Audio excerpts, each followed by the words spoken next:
히브리서 7장 11절부터 19절까지 말씀을 찾아서 봉독하겠습니다. 레위 계통의 제사 직분으로 말미암아 온전함을 얻을 수 있었으면 백성이 그 아래에서 율법을 받았으니 어찌하여 아론의 반차를 따르지 않고 멜기세덱의 반차를 따르는 다른 한 제사장을 세울 필요가 있느냐? 제사 직분이 바뀌어졌은즉 율법도 반드시 바꾸어지리니 이것은 한 사람도 제단 일을 받들지 않는 다른 지파에 속한 자를 가리켜 말한 것이라. 우리 주께서는 유다로부터 나신 것이 분명하도다. 이 지파에는 모세가 제사장들에 관하여 말한 것이 하나도 없고 멜기세덱과 같은 별다른 한 제사장이 일어난 것을 보니 더욱 분명하도다. 그는 육신에 속한 한 계명의 법을 따르지 아니하고 오직 불멸의 생명의 능력을 따라 되었으니 증언하기를 네가 영원히 멜기세덱의 반차를 따르는 제사장이라 하였도다. 전에 있던 계명은 연약하고 무익함으로 폐하고 율법은 아무것도 온전하게 못할지라. 이에 더 좋은 소망이 생기니 이것으로 우리가 하나님께 가까이 가느니라. 아멘. 오늘도 멜기세덱에 관한 말씀을 계속해서 전해드리겠습니다. 멜기세덱에 대한 이야기는 예수님에 대한 이야기입니다. 멜기세덱은 인류 역사의 초기에 나타났던 지극히 높으신 하나님의 대제사장입니다. 지난 시간에는 멜기세덱과 관련해서 아브라함이 멜기세덱에게 드렸던 11조에 관한 말씀을 나누었습니다. 11조를 드리는 것은 믿는 사람이 하나님께 드리는 최초의 헌신이며 하나님을 찬양하는 표시라는 것을 알게 되었고 배웠습니다. 저는 우리 교회 모든 성도들이 수입의 11조를 하나님께 드림으로 각자의 믿음을 순수하게 하나님께 보여드리기를 원합니다. 그렇게 함으로 하나님이 약속하신 생활의 안정과 삶의 풍성함을 누리게 되기를 진정으로 바랍니다. 그러나 우리가 11조를 드림으로 구원받는 것은 아닙니다. 즉 11조 생활을 하지 않는다고 해서 지옥에 가지 않는다는 말씀입니다. 11조를 드리지 못했어도 예수님을 하나님의 아들 그리스도로 믿는 사람은 누구나 하나님의 자녀가 되고 하나님의 자녀들이 하나님의 나라에 가는 것입니다. 11조 생활을 철저하게 하시는 분들 중에 이런 질문을 하시는 분들이 있어요. 11조를 드리지 않는 것은 하나님의 것을 도둑질하는 것이라고 했는데 그러면 하나님의 것을 도둑질한 사람도 천국에 갈 수 있다는 말입니까? 이런 질문이죠.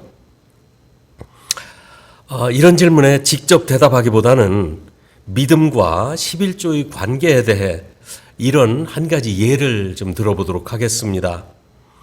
어떤 사람이 영생을 얻고 싶어 예수님을 믿겠다고 했어요.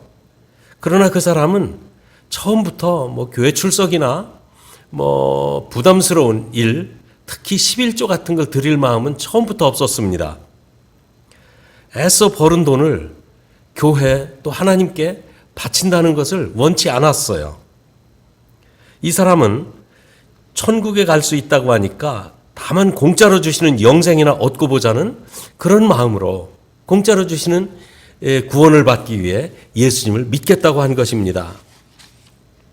만약 이런 사람이 예수님을 믿는다고 한다면 그 믿음이 참 믿음일까요?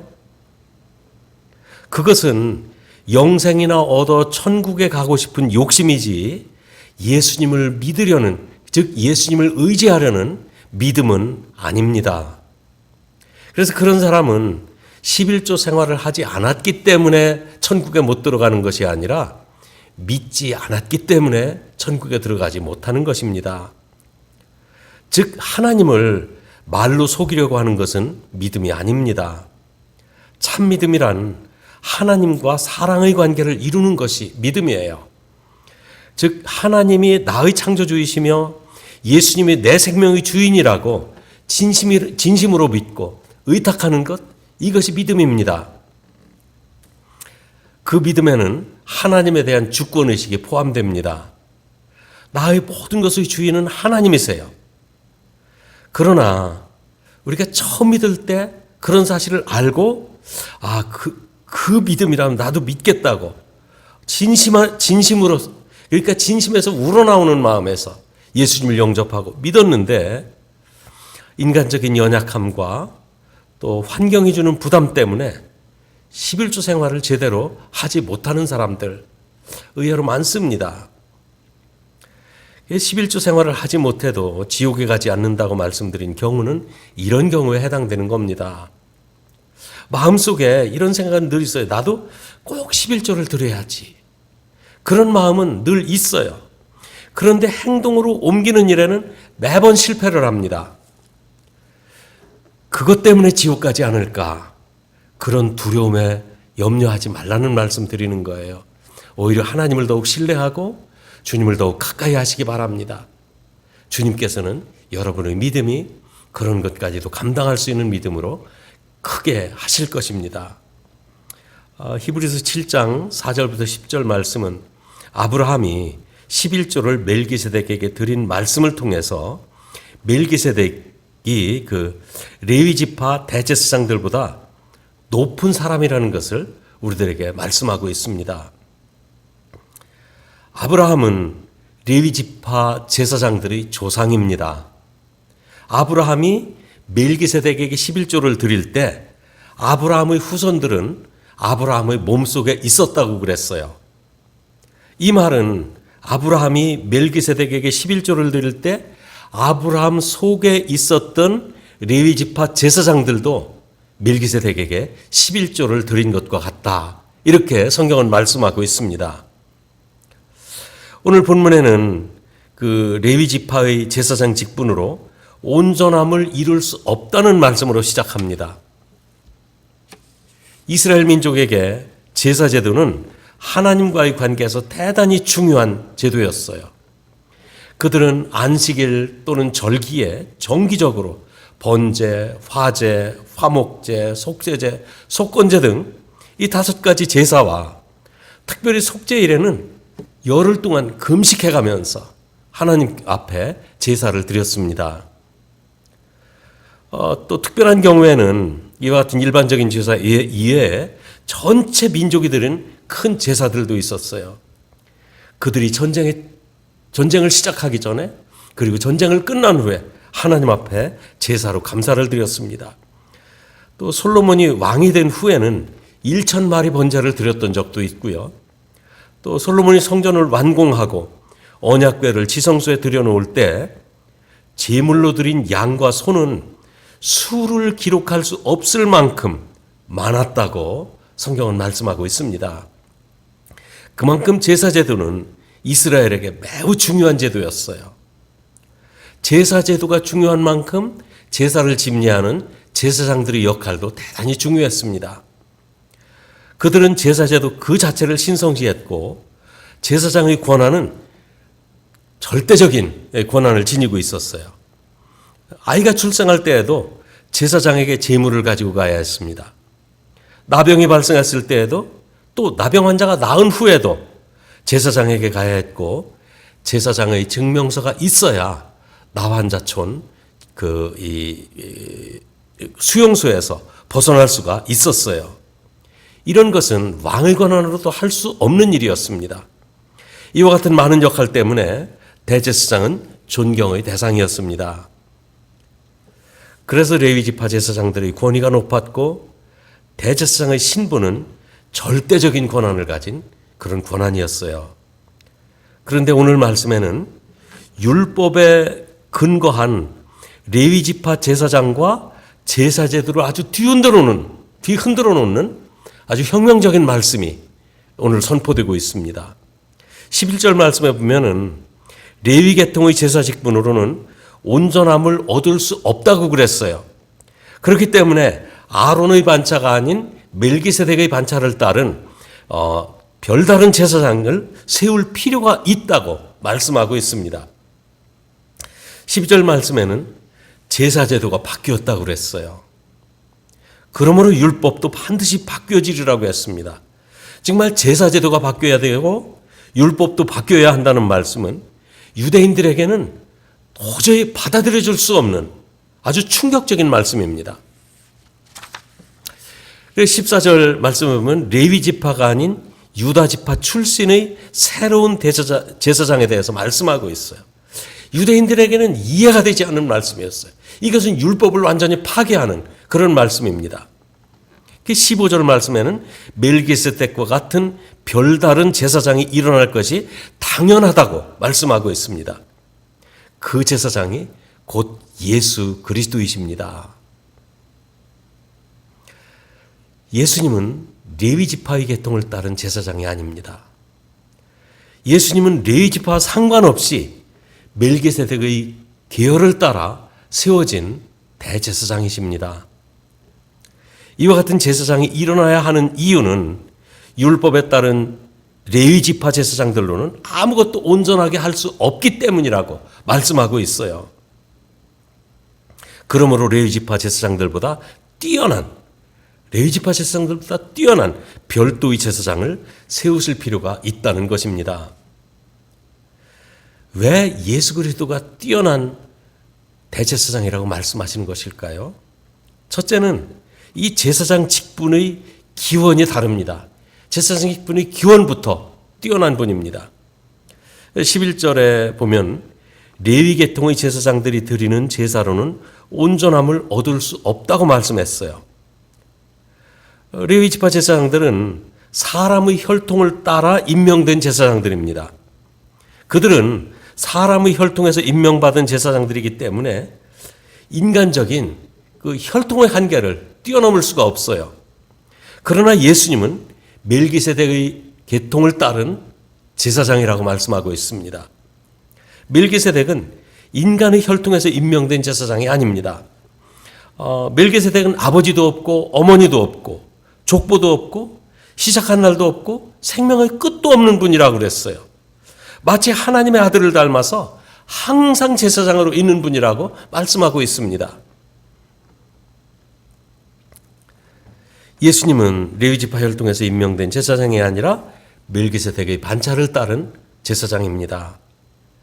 예수님이 한 인간으로 세상에 오실 때에도 레위 지파 제사장 가문을 선택하지 않으셨어요. 만약에 예수님이 제사장 가문의 혈통에서 탄생하셨다면 예수님의 제사장 직분 또한 레위 지파 제사장들과 동일한 것으로 사람들이 여겼을 것입니다. 그러나 예수님이 육신으로는 다윗의 혈통에서 태어나셨어요. 레위 지파 아무 관계없이, 율법과 아무 관계없이 예수님이 대제사장이 되신 것입니다. 다윗의 혈통은 레위 지파와 관계없는 유다 지파입니다. 예수님의 제사장 직분은 근원부터 레위 지파 제사장들과 구별되었어요. 이 점이 예수님의 탁월한 이 제사장 직분입니다. 두 번째, 불멸의 생명을 따른 제사장이기 때문에 뛰어나다고 말씀하고 있습니다. 16절 말씀을 다시 보면은 그는 육신에 속한 한 계명의 법을 따르지 아니하고 오직 불멸의 생명의 능력을 따라 되었으니 이렇게 말씀하고 있습니다. 예수님은 육신의 계명을 따르지 않고 불멸의 생명의 능력을 따른 제사장이다. 이렇게 말씀하고 있습니다. 이 육신에 속한 계명이란 육신의 행동을 규정하는 율법을 말합니다. 율법에 따른 제사장들은 제물로 정한 짐승의 피를 흘려드리는 제사, 그 율법에 따른 제사 제도는 이 제물로 정한 그 짐승의 피를 흘려서 드리는 그런 제사예요. 그리고 제사를 주관하는 레위 지파 제사장들도 임기가 있고 죽는 날에 있는 사람 제사장들입니다. 사람 제사장이 짐승을 잡아 드리는 제사는 한계가 있고 끝날 날이 있는 그런 제사였어요. 실제 제물로 드리는 짐승도 한 사람을 위한 제물이 될 뿐만 아니라 한 가지 죄를 위해서 드리는 이례적인 단회적인 제사였습니다. 한 가지 죄에 대해 제사를 드려도 그 다음에 또 다른 죄를 범하게 되면 그 죄를 위해서 또 다른 제사를 드려야 되는 것이 이 레위계통의 제사장들을 통해 드리는 제사의 한계입니다. 한 번 드린 제사는 그 이상의 효과가 없습니다. 그래서 멜기세덱의 반차를 따른 새로운 제사장이 나타날 때면 제사 제도가 변경될 것이며 제사를 규정하고 있던 율법도 변경되는 것이 마땅하다고 말씀하시는 것입니다. 그러나 예수님은 레위 지파 제사장들과 다르게 불멸하는 제사장이십니다. 예수님은 유대인들이 제도적으로나 인격적으로 존경하던 그 제사장들과 전혀 다른 불멸하는 제사장이기 때문에 뛰어난 제사장이십니다. 세 번째는 예수님의 제사장 직분이 영원한 제사장이기 때문에 뛰어난 제사장이십니다. 17절 말씀에 이렇게 말합니다. 증언하기를 네가 영원히 멜기세덱의 반차를 따르는 제사장이라 하였도다. 레위지파 제사장들, 아론의 후손 대제사장들은 임기가 있는 제사장들이에요. 그러나 멜기세덱은 영원한 대제사장입니다. 부모가 없습니다. 출생한 적이 없기 때문에 족보가 필요 없습니다. 멜기세덱은 시작도 끝도 없습니다. 하나님의 아들과 같이 항상 제사장으로 있는 영원한 제사장입니다. 예수님이 아니고는 이렇게 말할 수 있는 존재가 없습니다. 멜기세덱은 처음부터 예수님을 소개하기 위해서 존재했던 제사장이었던 것을 알 수 있어요. 멜기세덱의 반차를 따라 제사장이 되신 예수님도 영원한 제사장입니다. 왜 영원한 제사장이 필요했을까요? 왜 레위 지파 제사장들로는 죄의 문제를 영원히 해결할 수 없었을까요? 이런 점들에 대해 히브리서는 계속해서 우리가 알아야 될 많은 점들에 대해 말씀하고 있습니다. 앞으로 나눌 말씀에 대해서 이제 여러분들에게 한 가지 그 힌트를 드림으로 오늘 말씀을 마무리하려고 합니다. 하나님께 제사 드려야 하는 이유가 무엇입니까? 그 이유는 깨어진 하나님과의 관계를 다시 회복하는 데 있습니다. 성경은 이 하나님과의 관계가 깨어진 상태를 죄라고 말하고 있습니다. 죄 때문에 하나님과 우리의 관계는 원수 관계가 되었어요. 만약 우리가 하나님과 원수 관계 됐으면 어때? 해가면서 그대로 살기를 원한다면 굳이 제사 드릴 필요가 없습니다.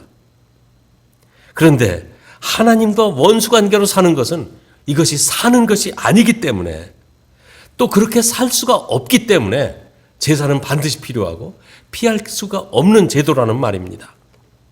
왜냐하면 하나님과 원수가 되는 것이 곧 지옥에 버려지는 것이기 때문에 그래요. 영원한 지옥 형벌을 받지 않으려면 하나님과 화목해야 합니다. 하나님과 우리 사이를 원수가 되게 한 죄악을 제거시켜야 된다, 그런 말이에요. 그 죄악을 제거하는 길이 곧 나를 대신해서 한 생명을 희생시켜야 하는 것입니다. 그 희생이 제사였어요. 희생의 제사를 드려서 하나님과 화목할 수 있게 된 것, 이것은 하나님이 우리 죄인들을 위해서 배려해 주신 놀라운 축복이고 하나님의 은혜입니다. 그런데 문제는 죄를 지을 때마다 제사를 드려야 하는 번거로운 점이 우리들을 불편하게 하고 있다는 점이에요. 그런데 하나님은 이것마저도 해결해 주셨어요. 한 번에 드린 제사가 영원한 효력을 갖게 하시는 것입니다. 그러려면 제물도 영원한 생명을 가진 제물이어야 돼요. 영원한 생명을 가진 제물을 드리려면 제사장 또한 영원한 제사장이어야만 합니다. 이런 점들이 왜 하나님의 아들 예수님이 우리의 대제사장으로 오셔야만 했는가에 대한 해답입니다. 예수님을 알아가며 예수님에 대한 믿음도 깊어지고 또 예수님을 더욱 사랑하실 수 있는 여러분들이 되시기를 주님의 이름으로 부탁드립니다. 기도하겠습니다. 거룩하신 하나님, 예수님이 우리 대제사장이시며 우리를 구원하신 구주가 되신다는 이 사실을 우리가 깨닫게 되었을 때 이 사실이 얼마나 중요한지, 이것이 우리에게 얼마나 감사하고 큰 일인지 또한 알게 되었습니다. 모두 감사드립니다. 예수님이 아니면 안 되었던 이 놀라운 사실, 이 놀라운 비밀을 성경 말씀을 통해서 우리에게 깨우쳐 주실 것인데, 거룩하신 하나님, 우리가 말씀을 잘 듣고 이해하고 예수님을 통해서 하나님을 더욱 사랑할 수 있는 저희들 믿음이 되도록 인도해 주시옵소서. 주님을 사랑함으로 우리들 또한 주님과의 관계가 더욱 깊어지고, 그러므로 인해서 우리들 삶에도 더욱 풍성함이 넘치도록 축복해 주시옵소서. 예수님의 이름으로 기도합니다. 아멘.